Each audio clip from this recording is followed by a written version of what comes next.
네 번째 주제는 기본소득입니다. 최저임금에서 기본소득을 잠깐 소개를 했지만요. 기본소득은 대한민국 미래를 새로운 미래를 여는 하나의 출발점이라고 저는 해석을 합니다. 그 이유를 설명드리도록 하겠습니다. 기본소득의 먼저 특성을 우리가 이해할 필요가 있는데요. 기본소득이라는 것은 국가 혹은 그게 지자체 단위일 수도 있고요. 그러니까 경기도, 서울 이런 지자체 단위일 수도 있는 것이고요. 하여간 그 공동체 생활을 하는 하나의 그 단위, 사회 단위죠.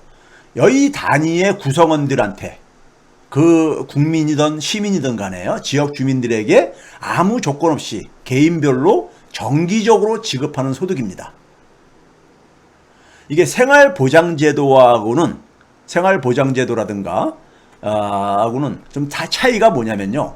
모두에게 보장해 주는 겁니다. 생활보장제도는 소위 말해서 최저생계비 이하를 소득을 갖고 있는 사람한테만 지원해 주는 제도잖아요.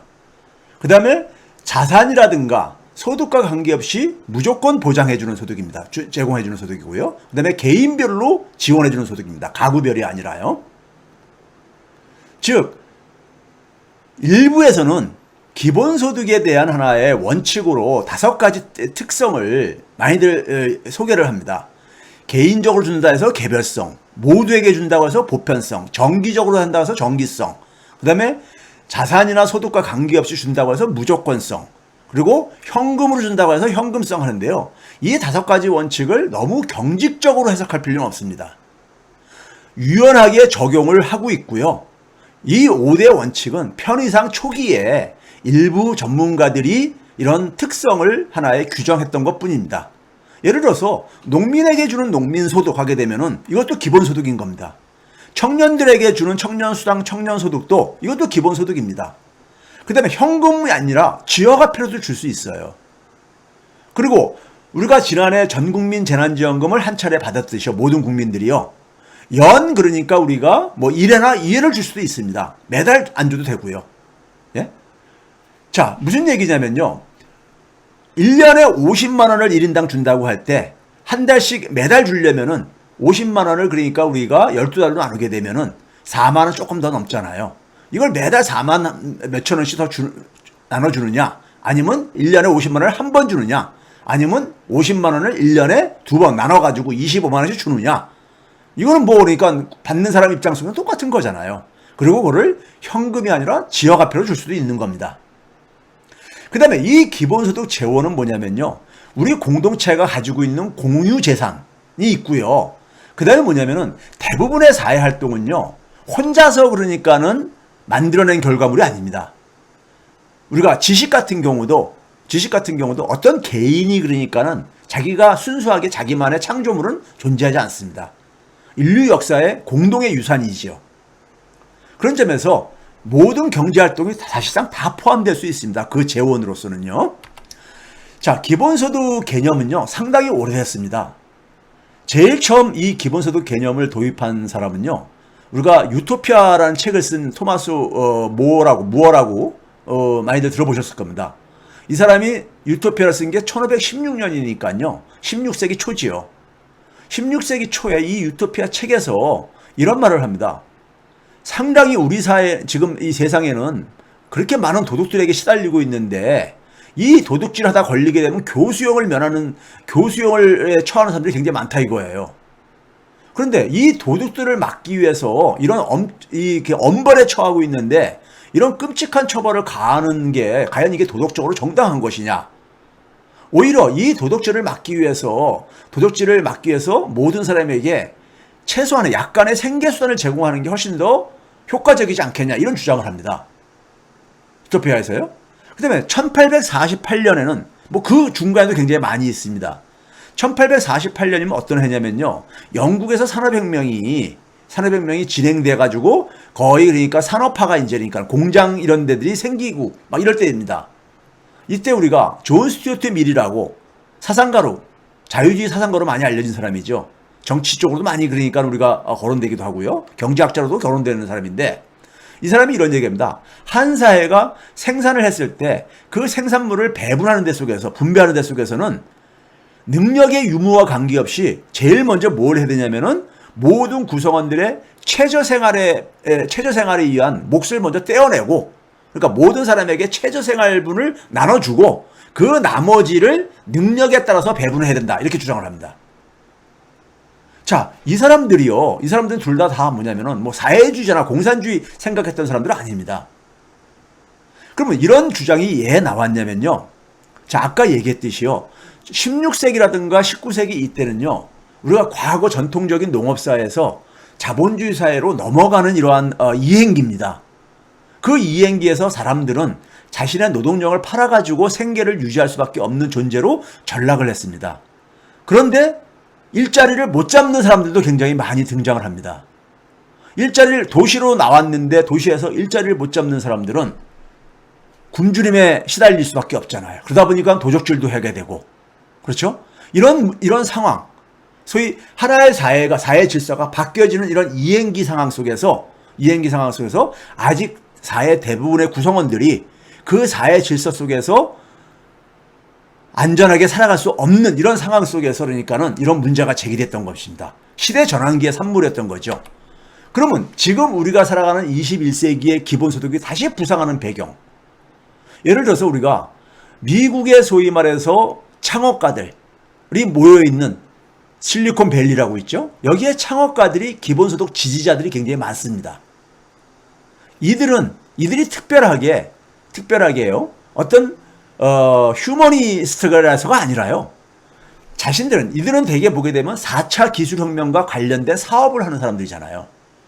이 사람들이 볼 때는 생산력은 굉장히 빠르게 증가하는데, 그리고 일자리는 많이 만들어지지 않는 상황 속에서 자신들이 아무리 그러니까 혁신을 통해서 새로운 생산 방식으로 생산물을 만들어서 공급을 하더라도 팔리지가 않을 수가 있다는 거죠.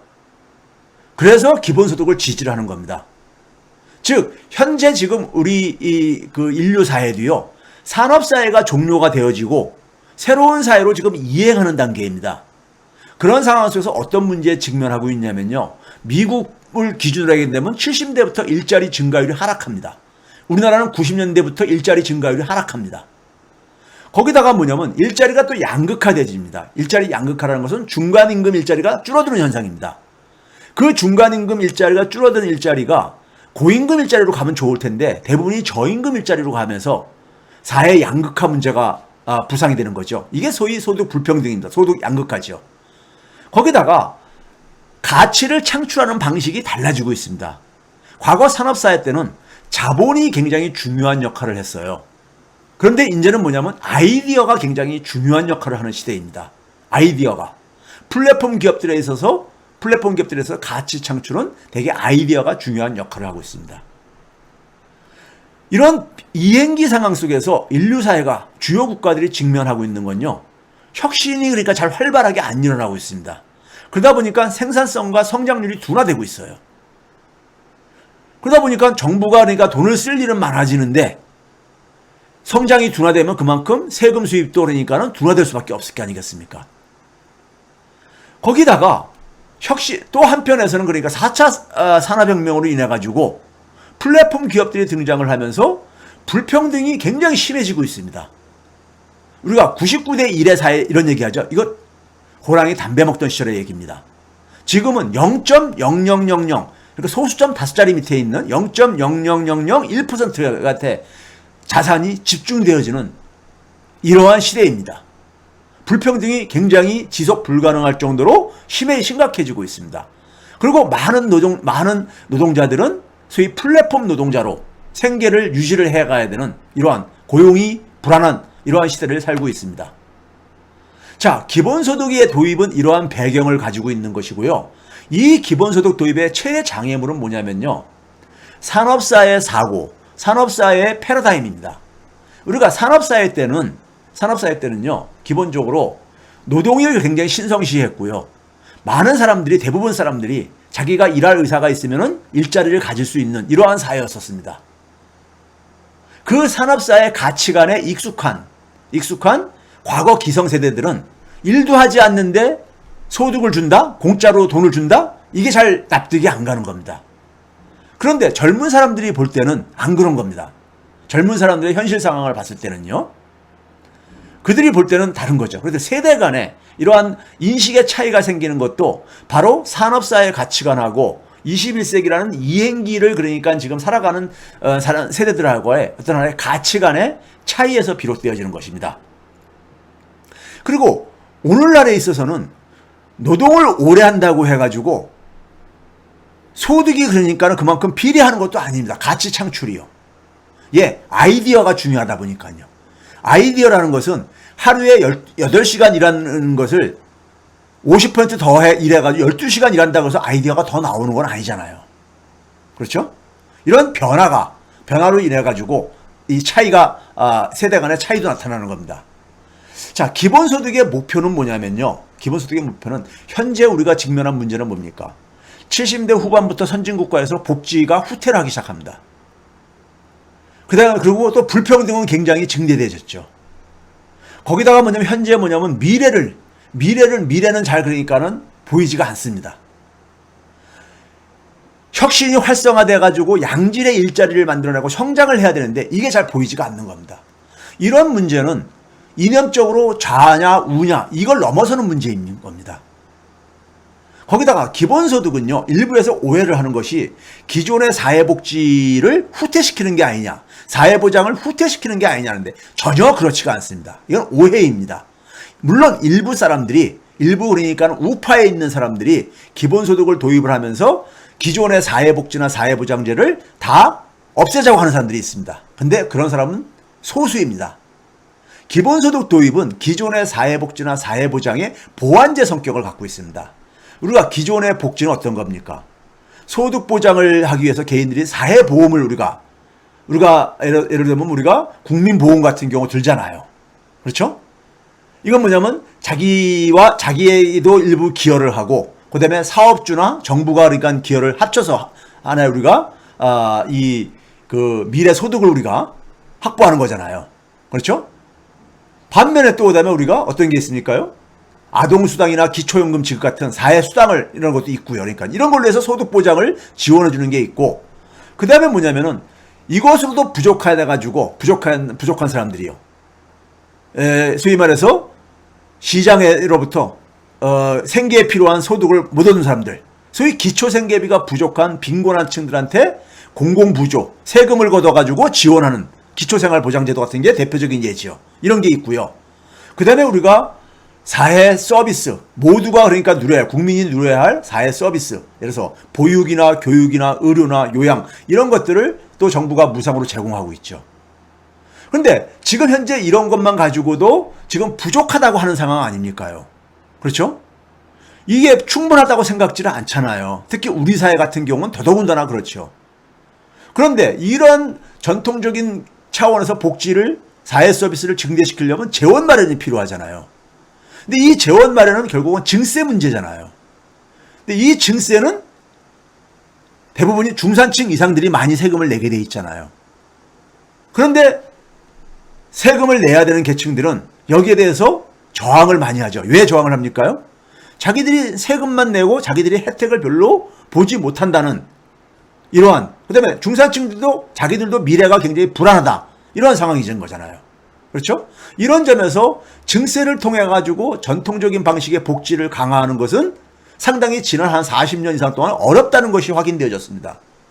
즉 실행력이 굉장히 낮은 것이죠. 그런데 기본소득은 이 문제들을 다 해결할 수가 있습니다. 기본소득의 의미는요, 핵심적인 의미는 조세와 재정의 민주주의에 있습니다. 우리가 앞에서 얘기했듯이 가장 중요한 경제적인 과제는 불평등 해소와 혁신 활성화입니다. 불평등 해소하는 방식은 뭡니까? 교과서적인 방식은 세금을 거두는데, 세금은 부자가 더 많이 내잖아요. 그 다음에 그 세금 거둔 걸 가지고 정부가 어려운 사람들한테 소득을 이전시켜주는 게 공적 이전이잖아요. 이게 바로 소득 재분배, 전통적인 방식이잖아요.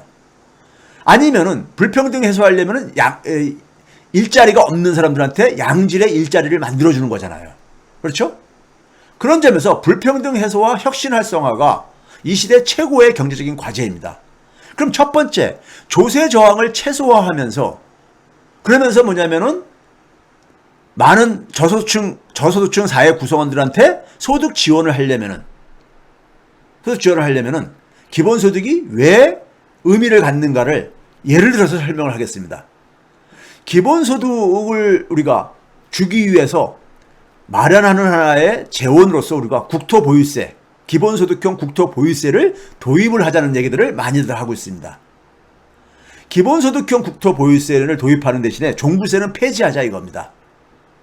자, 이걸 한번 구체적으로 예를 들을게요. 이걸 하게 되면은 여러 가지 효과가 있습니다. 소득 재분배 효과, 조세 저항도 최소화시킬 수 있고, 부동산 투기도 억제할 수 있고, 지역순환 경제에 기여할 수 있고, 내수확 중에도 기여할 수 있습니다. 자, 예를 들어서 이런 겁니다. 자, 우리 사회에 지금 보게 되면 토지 불평등이 굉장히 심합니다. 하위 40%는 땅 한 평 없습니다. 상위 1%가 전체의 30%를 소유를 하고 있습니다. 그러면 토지로부터 세금을 걷어가지고요. 그 세금 거둔 게 만이라고 우리가 가정합시다. 만을 거두는데 우리 사회 구성원들은 국민은 100명이라고 가정합시다. 계산을 간단히 하기 위해서요. 그럼 만을 걷어가지고 100명한테 나눠주면 1인당 100을 주는 거잖아요. 그럼 하위 40%는 땅이 한 평도 없으니까 내는 세금이 하나도 없습니다. 세금은 하나도 안 내고 기본소득으로 100을 받는 겁니다. 그럼 이 사람들은 반대할 이유가 없잖아요. 고위의 계층은 땅이 조금 있어요. 주택에 딸린 땅이 좀 있어요. 그래서 세금을 50을 냈다고 가정을 합시다. 근데 100을 받아요. 그럼 50을 여전히 더 순수입이 증가하는 거잖아요. 그러니까 반대할 이유가 없잖아요. 그래서 쭉 설계를 해보게 되면 한 90%까지는 자기가 내는 세금보다 기본소득으로 지원받는 100이 더 많습니다. 그러니까 이들은 반대할 이유가 없는 거죠. 그렇죠? 반면에 상위 그러니까 우리가 10% 중에서 최상위 5%만 빼고 그 밑에 있는 5%는 내는 세금이나 받는 수입이나 똑같기 때문에 이들도 반대할 이유는 없죠. 최상위 5% 정도만 내는 세금이 자신이 지급받는 기본소득보다 더 많습니다. 이들이 저항을 하겠죠. 물론요. 근데 이들 빼놓고 나머지 90 내지 95%는 반대를 안 한다 이겁니다. 그렇죠? 그런 점에서 조세 저항을 가장 최소화시킬 수 있잖아요. 전통적인 세금보다도요. 그렇죠? 거기다가 한번 봐보세요. 누가 가장 많이 혜택을 받았습니까? 땅이 한 평도 없는 사람. 토지 자산이 한 평도 없는 사람이 가장 많이 그러니까는 혜택을 받았잖아요. 100이라는 수입이 생겼잖아요. 추가적인요. 소득 재분배 효과도 큽니다.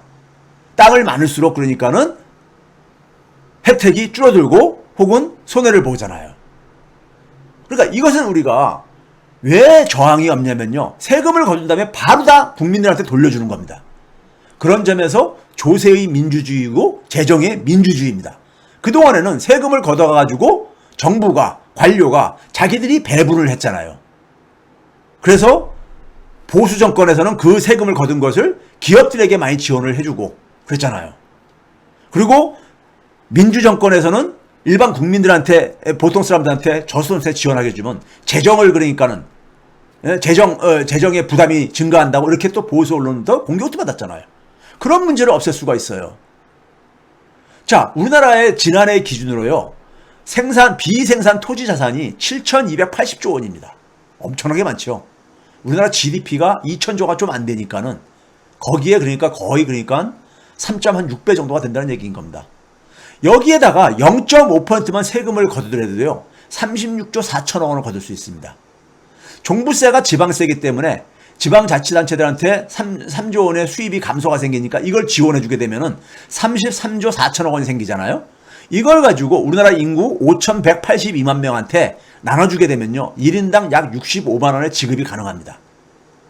그러면 이것을 연 2회 한 32만 원씩 지급이 가능하잖아요. 32만 5천 원씩이요.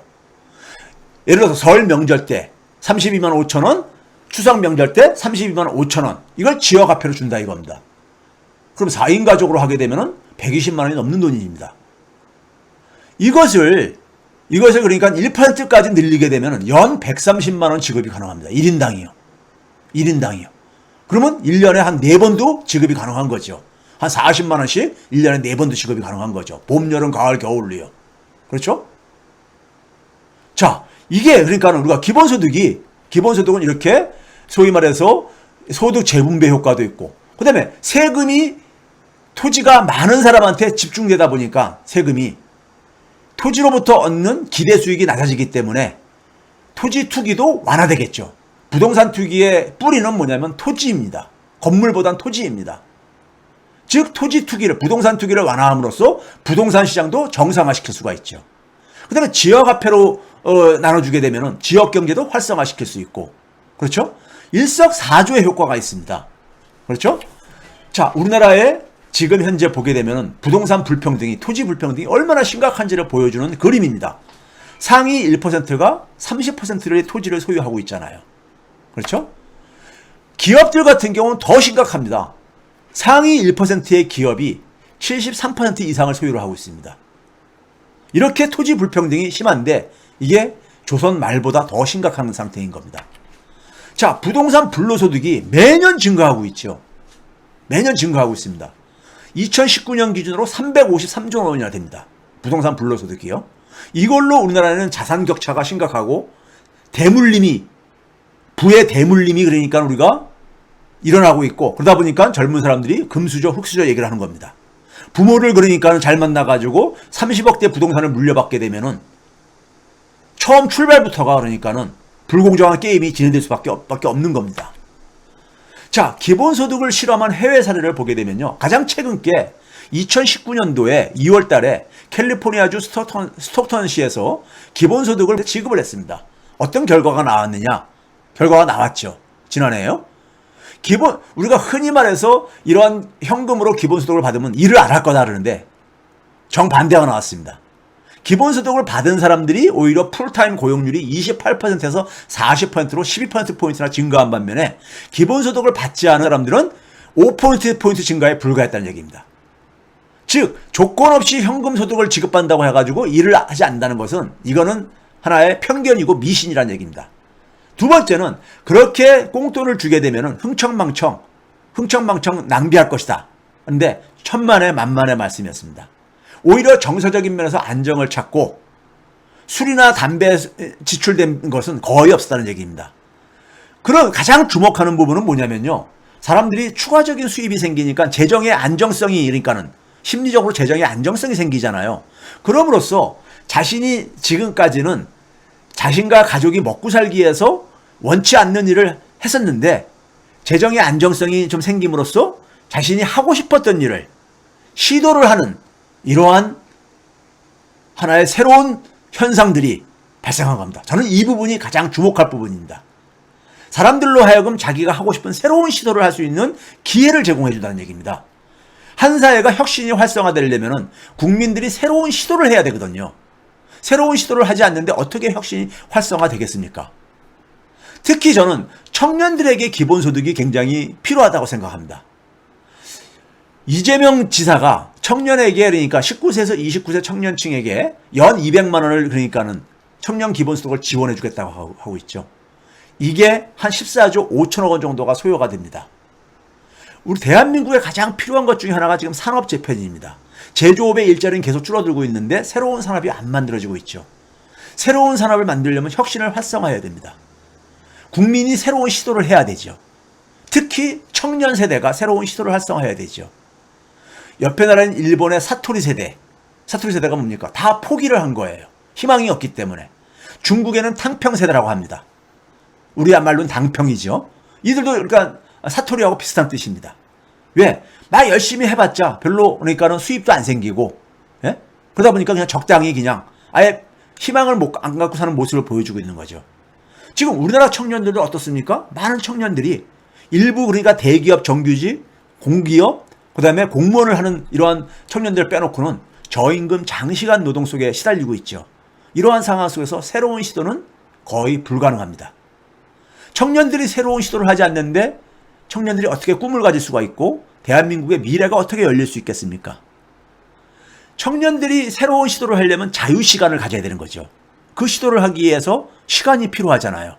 이 자유시간을 자기가 확보하려면은 아르바이트를 줄여야 되잖아요. 그러면 임금소득이 줄어들잖아요. 근데 그러면 자신이 생계를 이어가는데 압박을 받잖아요. 바로 이 자유시간 확보를 지원해주는 즉 줄어든 임금소득을 지원해주는 차원 속에서 청년소득은 의미를 갖는 겁니다. 이 청년의 기본소득은 청년들에게 자유시간을 제공해줌으로써 새로운 시도를 할 수 있는 그런 기회를 주는 것이고, 그래야지만이 우리 사회에 혁신이 활성화될 수 있고 청년들이 꿈을 가질 수가 있게 되고 일본의 사토리 세대나 중국의 상평 세대가 되는 것을 피할 수 있다는 것입니다. 이 기본소득은 이렇게 우리 사회의 불평등을 해소하고 미래를 만들 수 있다는 점에서 굉장히 중요한 의미를 갖고 있고, 그래서 제가 최저임금에 이거 기본소득을 도입을 하게 되면 최저임금 인상률을 높이지 않아도 되잖아요. 그렇죠? 이런 여러 가지 해결책이라는 점에서 대한민국 미래의 출발점이라고 제가 규정을 한 이유입니다. 여기까지입니다.